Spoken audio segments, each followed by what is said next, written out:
Chegamos naquela época do ano em que todo mundo adora um leãozinho, só que não, né? Vamos falar sobre o Imposto de Renda 2020.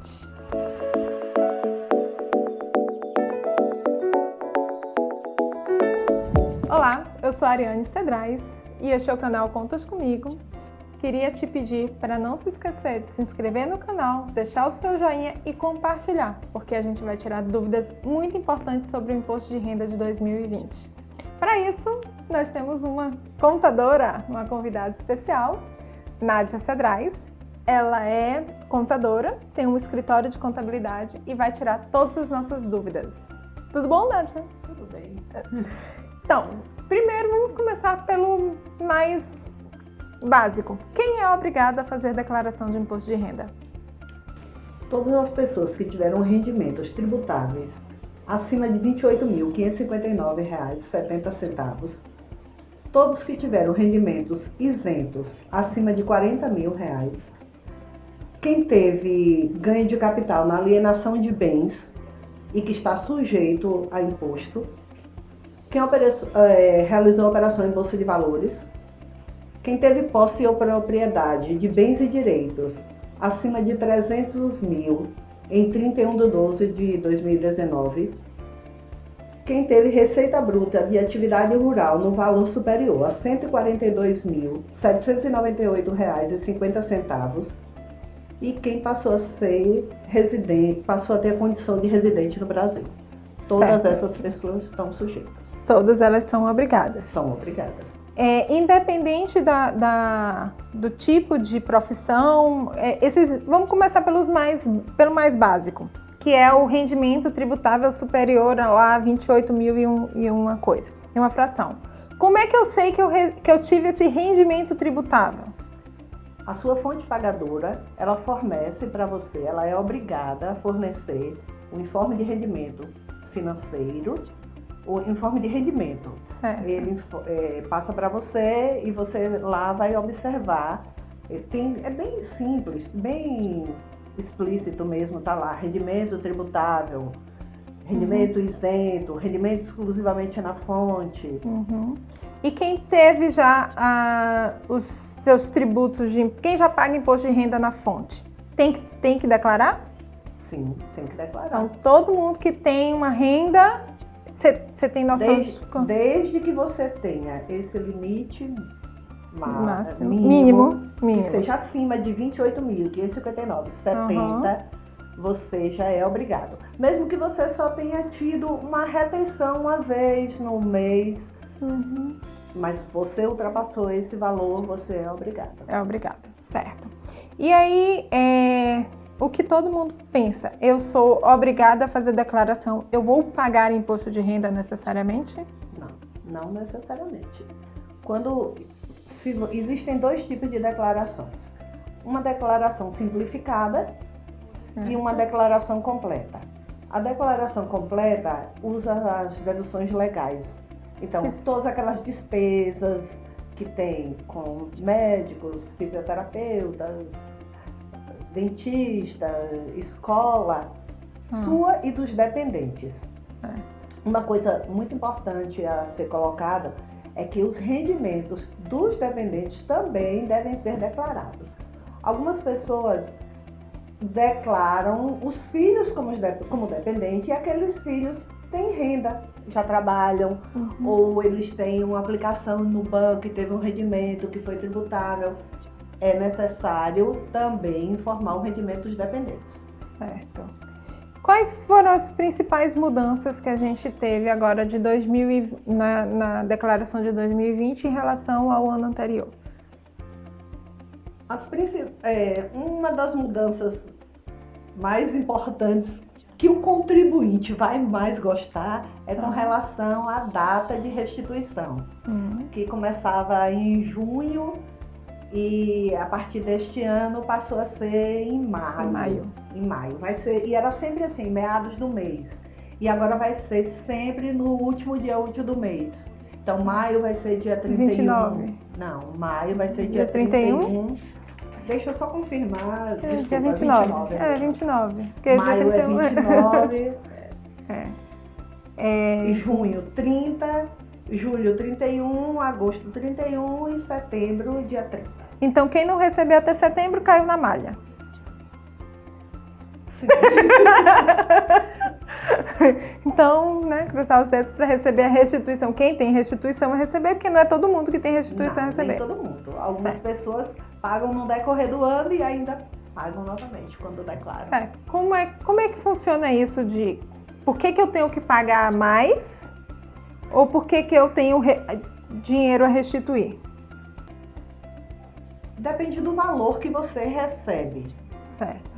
O que acontece muitas vezes quando algumas pessoas pagam imposto no decorrer do ano, geralmente elas não vão pagar mais. Elas restituem normalmente. Mas quando a pessoa tem uma renda só. Quando a pessoa tem duas rendas, ela não sofre retenção nenhuma ou sofre retenção um pouco em uma, outro pouco em outra. Quando soma as duas rendas, a alíquota do imposto dela sobe. E quando faz a declaração de imposto de renda, a alíquota é diferente, o imposto que foi pago é menor e aí ela vai ter que pagar imposto. Certo. Então, é interessante para quem tem duas rendas observar isso e já se preparar para a possibilidade de ter imposto a pagar. Sim.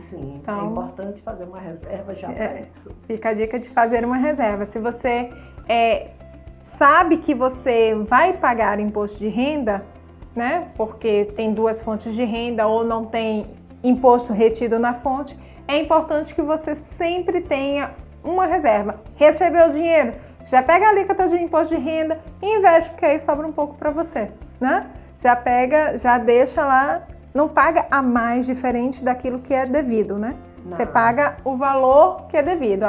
A alíquota para aquele montante que você recebe, quais são as faixas? Você soma os dois, pede para um contador fazer o cálculo para você, porque são 5 faixas. São 5 faixas. E você pede para ele fazer o cálculo e ver qual se encaixa.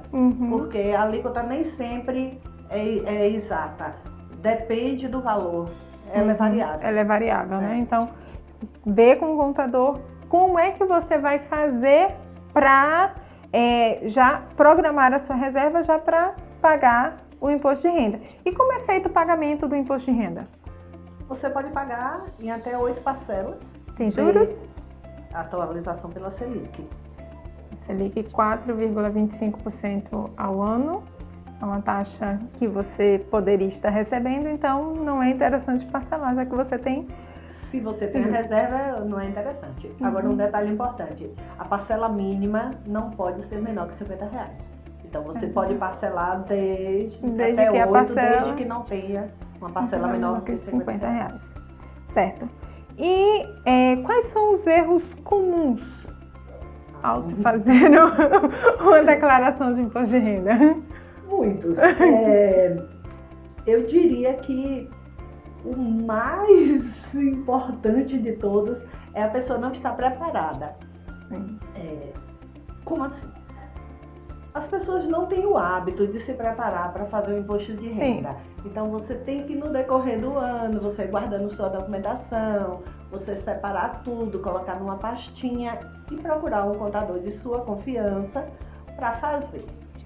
Mas nem todo mundo faz isso. A maioria das pessoas faz na última hora, leva para o contador, aí esqueceu que trabalhou em uma empresa só 2 meses, por exemplo, e não declara isso. Então, um dos principais é esse. Esquecer de renda. Esquecimento. Esqueci que eu recebi esse dinheiro, gente. Você gastou. Deu um curso. Mas aquela empresa que deu o curso não declara, não. Não vou falar para o contador, não. E aí não declara, e depois cai na malha. Esse é um dos erros. Outro erro é declarar previdência privada complementar no modo VGBL como dedução.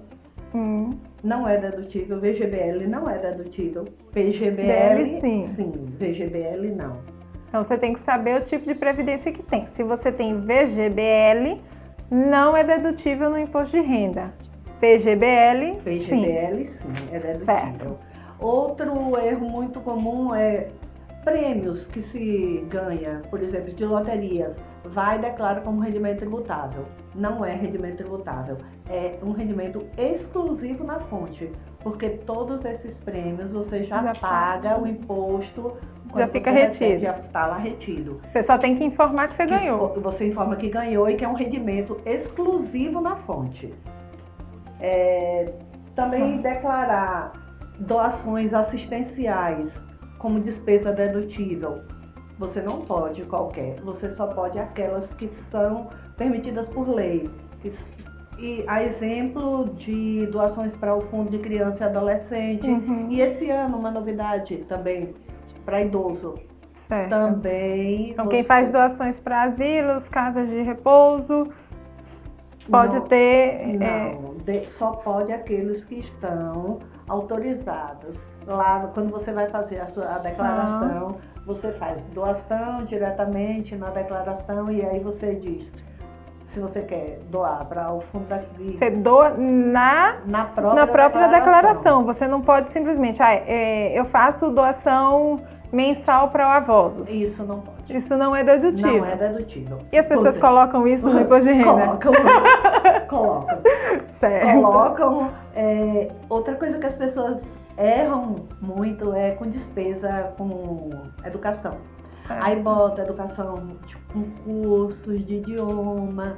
Eu já peguei uma declaração de imposto de renda que caiu em malha que a pessoa colocou a despesa na livraria. E aí eu disse, mas livraria? Sim, não é material escolar. E aí, esse é outro erro também. E o que é dentro de educação, o que é dedutível? Despesa com educação. Educação fundamental, educação a escola. Básica, escola. Do primário ao nono ano tudo. E superior. Superior. Também pós-graduação, mestrado, doutorado, todos esses. Para o dependente e para o titular da declaração. Certo. Porém, o dependente só até 24 anos. Depois de 24 anos, não pode mais colocar despesa com a educação do dependente. Mesmo sendo dependente. Mesmo sendo dependente. Então, tem que... Tá, então, no caso, eu tenho 24 anos, acreditem. Eu tenho 24 anos, então, se eu for autônoma, eu posso deduzir porque eu sou titular.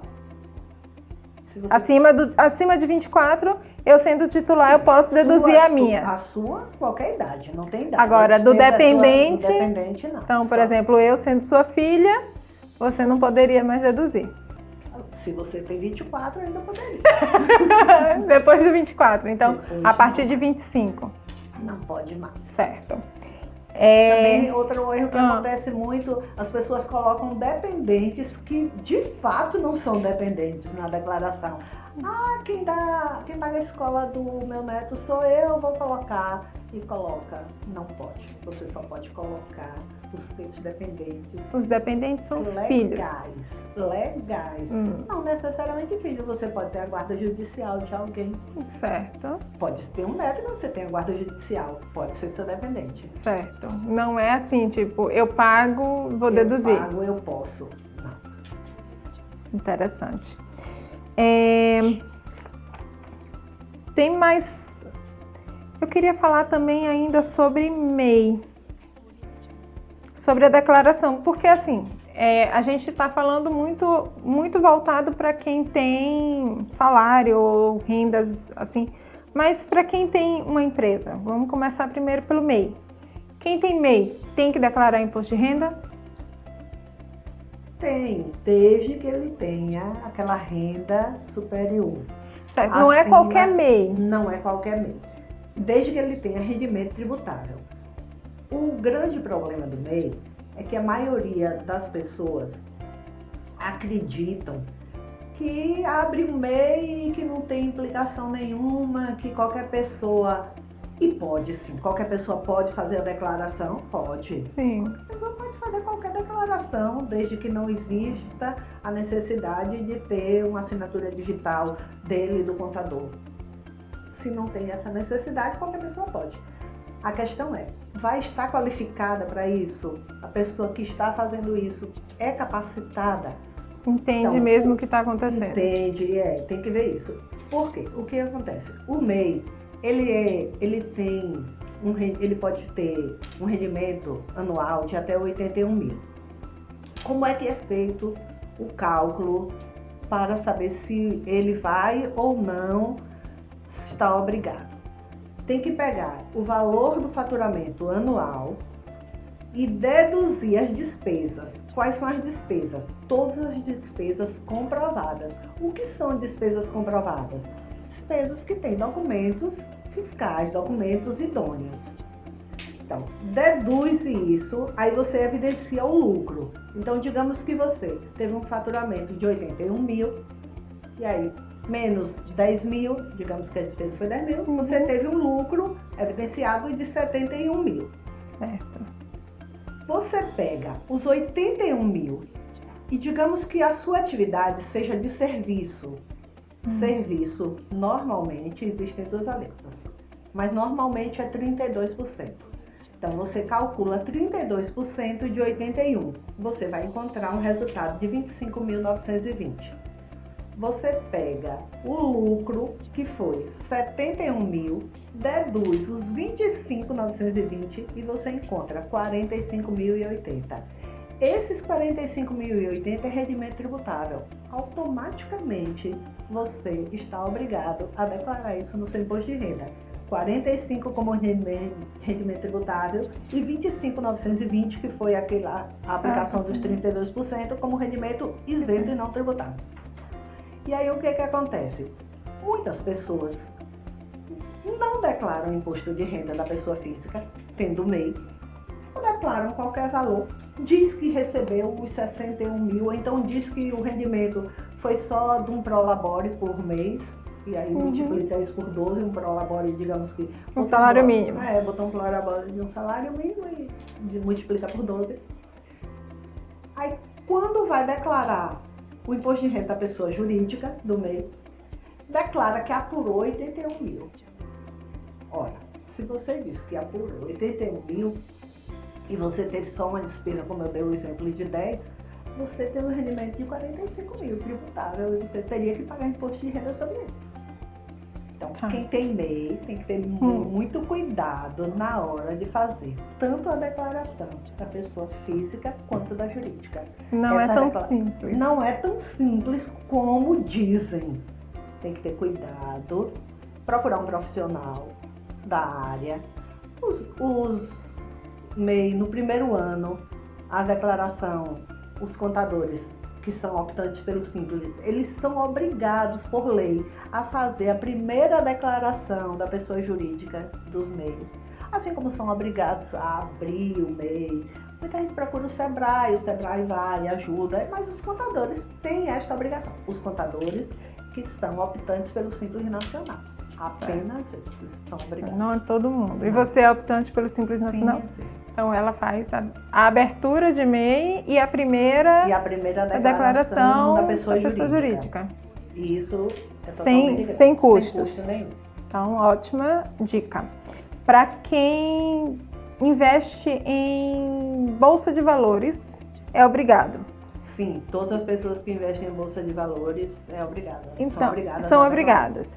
Então, se eu investir, se eu opero na bolsa de valores, eu tenho que fazer a declaração, pagar o imposto no mês subsequente ao que eu faço as minhas operações, principalmente se eu faço day trade ou se eu vendo uma ação, alguma coisa, eu tenho até o mês seguinte, o último dia útil do mês seguinte, para fazer, pagar o imposto de renda sobre aquilo. E mesmo assim eu tenho que fazer a minha declaração. Sim, você tem que informar se você obteve lucro ou prejuízo. Você informa mês a mês, de acordo com a operação que você fez. Certo. Se você operou todos os meses, cada mês E quem opera criptomoedas? Também tem que informar. Tem que informar, mas essa informação vai lá para bens e direitos. Você vai informar com o código 99, que são outros bens e direitos, e você informa, isso é muito importante, porque algumas pessoas informam, mas na hora de colocar o valor, colocam o valor atual no mercado. O valor é aquele que você adquiriu. Você coloca o valor que você adquiriu e o valor que você vendeu, não é o valor presente. Não, você o coloca o saldo que você tem. O saldo, o saldo que você tem. Qual foi? O saldo que você adquiriu. Certo. Então, digamos que você tinha 10 mil no início do ano e que você comprou mais 10, você passa a ter 20. Mas você não pode dizer, mas esses 20 mil hoje vale 30, eu vou colocar que é 30. Não. É quanto você adquiriu. O valor que foi adquirido. A mesma coisa é com bens que você compra. Você compra um veículo, paga ele à vista, você vai e declara o valor que você comprou o veículo. Mas veículo vai depreciando. Algumas pessoas cometem esse erro. Diz, o veículo eu comprei por 60 mil, mas esse ano agora só vale 50 e bota lá que vale 50. Não, você não faz depreciação. O valor do veículo foi 50, ele vai permanecer de 50 até que você venda ele. Mais barato, mas você vai botar lá que vendeu. Que vendeu, você vai dar baixa naquele bem. Se você compra um veículo ou um imóvel financiado, aí você vai declarar o que você pagou até o momento, até o dia 31 do ano anterior, 31 de dezembro do ano anterior. E no ano seguinte, nos anos seguintes, você vai somando aquele valor, os valores que você pagou no decorrer do ano. Então, se em 2018 eu comprei um bem por 50 mil, eu dei 50 mil de entrada. E paguei em 2019 mais 20 mil, ele começa o saldo anterior 50 e o saldo final 70 mil. Certo. E a mesma coisa para valorização de imóveis, por exemplo, um apartamento, ele valoriza com o passar do tempo e você não vai acrescentando isso. Pode, desde que, se você fizer reforma e você tiver documentos que provem que você fez benfeitorias no imóvel, e aí você aumenta. Digamos que você comprou um apartamento por 300 mil e que você gastou de reforma 100 mil. Você tem toda a documentação hábil e você guarda e você soma os 100 mil. Então ele passa de 300 para 400. Certo, mas, por exemplo, o mercado valorizou. Eu comprei por 300 mil e aí hoje o local onde o imóvel está super valorizado e aí ele está valendo para venda 400 mil. Eu não coloco essa valorização. Não, você não pode. Isso é muito importante. Por quê? Porque quando você vai vender esse imóvel, você vai fazer a apuração do ganho de capital, que é o lucro que você obteve na venda, em cima do valor que você comprou. Mas eu comprei em 90... 2 mil bolinha. Em 90, digamos.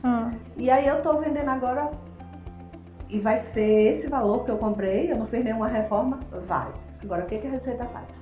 Ela vai dando dedução por ano, vai reduzindo a base de cálculo.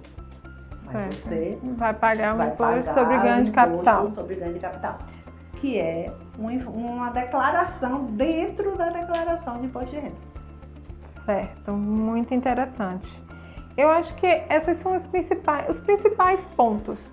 Se alguém tiver mais alguma dúvida, deixa aqui, que aí a gente chama a Nádia de novo, para que ela responda outras dúvidas. Muito obrigada, Nádia, muito prazer ter você aqui. Vou chamá-la para mais vezes, tá? Ok. Tchau. Tchau, vejo vocês no próximo vídeo.